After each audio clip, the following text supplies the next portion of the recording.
पाक फौज में आला सतह के तकर्रुर और तबादले कर दिए गए। ISPR के मुताबिक corps commander Peshawar lieutenant general Faiz Hameed को कोर कमांडर बहावलपुर, जबकि लेफ्टिनेंट जनरल सरदार हसन अजहर हयात को कोर कमांडर पेशावर तैनात कर दिया गया है। लेफ्टिनेंट जनरल खालिद ज़िया को मिलिट्री सेक्रेटरी पाकिस्तान आर्मी मुकर्रर कर दिया गया।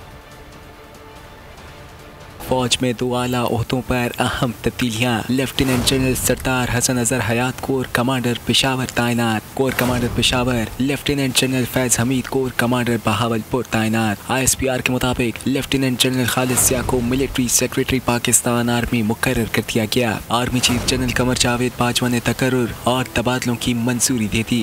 ज़राए के मुताबिक लेफ्टिनेंट जनरल सरदार हसन अजहर हयात मगरबी सरहद का वसी तजुर्बा रखते हैं। वो GOC मीरान शाह में भी तैनात रह चुके हैं। लेफ्टिनेंट जनरल सरदार हसन अजहर हयात जनूबी वजीरिस्तान में बतौर ब्रिगेडियर ब्रिगेड की कमांड कर चुके हैं। ISI में तैनाती के दौरान उन्होंने अफगान अमन अमल में कलीदी किरदार अदा किया और चीन में बतौर दिफाई अताशी भी फराइज अंजाम देते रहे।